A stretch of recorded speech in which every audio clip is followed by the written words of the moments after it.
All right, ladies and gentlemen, boys and girls, children of all ages, this is Seattle Pandemonium Shutdown, day 381 by my count. Finally, we see action on the national crisis that has affected us all so deeply over these past several months. Finally, our suffering is at an end. The national grape nuts shortage is over, my friends.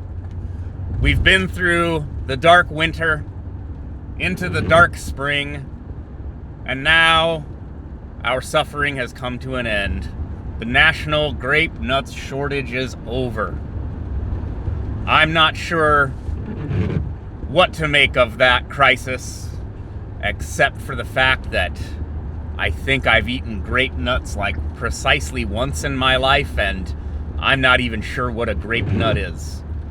But the crisis is over. That's the important thing. Now we have to come together in unity and healing with our dear leader, Joe Biden. He will show us the way. Rambling and his brain made of pudding, but hey, we gotta follow someone, right?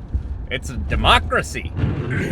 Anywho, what else is going on? What's going down? We've got the Suez Canal. Now, look, it's really not funny, but it's kind of funny.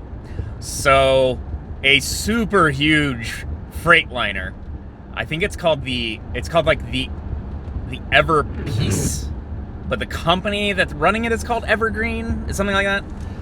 It's a 400-meter monstrosity of a shipping, a freighter. Somehow got pushed by strong winds and lodged itself sideways, blocking the entire Suez Canal. So, I will post the links with the Twitter post, of course, and with the YouTube video. But to understand, the Suez Canal is a man-made canal that connects the Mediterranean to the Red Sea. They cut right through the isthmus. Is that the word? Isthmus? There was a little land bridge that connected Egypt to, what is it? Is it Israel or what is it? Is it Saudi Arabia? Anyways, the Brits, I think it was the Limeys, they just tunneled through that and connected the two and made this crazy international waterway. Untold fortunes worth of goods go through the Suez Canal every day. It's like the Panama Canal. It's a shortcut to go from Asia to Europe, right? Very big deal. So this ship turned sideways. I guess they have it fixed now, and it's sort of still stuck, but they have it turned so single passage. Ships can go by one at a time, or there's one lane of travel as opposed to two. So I think about people's jobs, you ever mess up at work and get in trouble and you're like, oh man, I dropped that plate waiting tables, and then the customer had to wait another 10 minutes, or I door dinged the company vehicle and now I have to, they're gonna dock my pay, and then you're that poor bastard who crashes this freight ship and it blocks international commerce for 2 days, and it's just it's got to be trillions of dollars is just sitting there, food is rotting, orders are just going unfilled like they were supposed to, manufacturing stops in factories because their widgets didn't arrive. Oh, it's just brutal.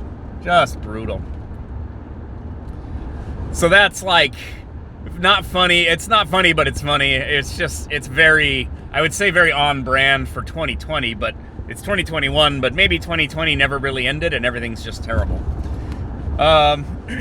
Anyways, what else is stupid? So, also funny, but also stupid, is the Biden administration in a bizarre act of, I mean, I guess it's consistency. I guess. They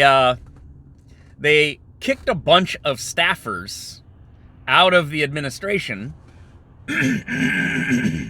because they admitted to smoking weed, like, recently, I guess.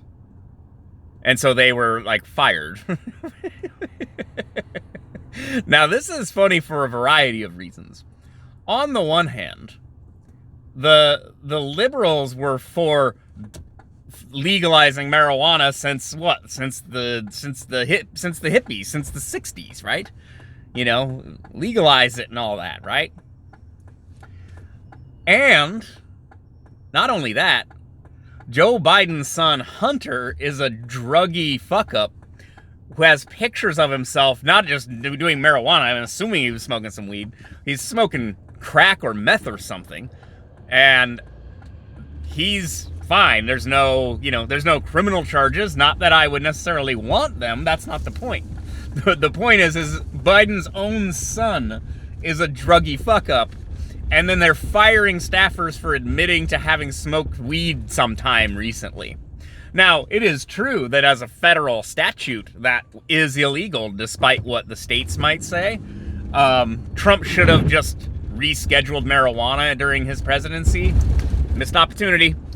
But they didn't, but he didn't, so it's not. And so staffers whose very own vice president admitted to smoking weed in college, she doesn't have to resign because she admitted to, committing a federal offense of consuming marijuana.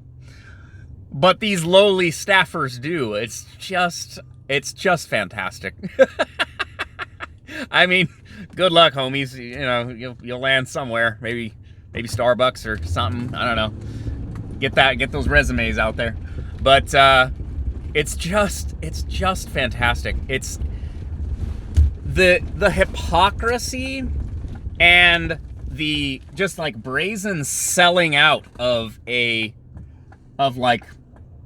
underlings for like why did they even bother to ask them? Did they ask about other drugs too? Like, if you had done crack, then it would be fine, but if you just did marijuana, then you're out. Like, it's so asinine, and I don't know exactly what the purpose is. Like, now all your staffers know to just not admit to it if asked. Because they, like, freely volunteered this information. They weren't, like, drug tested or anything. And, again, not that I'm not for drug testing for employees or anything. I'm just saying that it's just fantastic. Like, it's a continuation. It's fascinating, and not to dovetail the gun control stuff in, but gun control stuff is still relevant because the nature of Democrats, it's fascinating. It's so authoritarian, and yet they try to claim that, like, the Republicans are the, like, fascists or whatever. The Democrats are the ones firing people for admitting to using a drug and trying to strip people's gun rights away because some far-left Islamist sympathizer decided to go shoot a bunch of white people in a grocery store. Like, it's so bizarre when you untangle what the media noise and nonsense is and you sort of see what's actually going on. It's truly astonishing. And the Democrats want to concentrate power at the federal level and override the power of the states. It's what they want to do with basically everything. Tried to do it with healthcare. They're trying to do it with guns. They've tried to do it. I guess they're going to try to do it with drug policy. I mean, if they're going to fire people from the White House, they're enforcing federal regulation, right? So what are they going to do with states like Washington, Colorado, California, that have legalized recreational marijuana and stuff? Are they going to punish these states? No. That's the thing. Like Washington's a blue state. So, what, are they not going to enforce it here? And if this is such a major issue, why didn't the Republicans enforce it while they had like a majority in the House and the Senate? Because they didn't care. Because modern Republicans, I feel like, don't care anymore. A lot of people are just kind of came around on marijuana and they just don't care anymore. Just astonishing.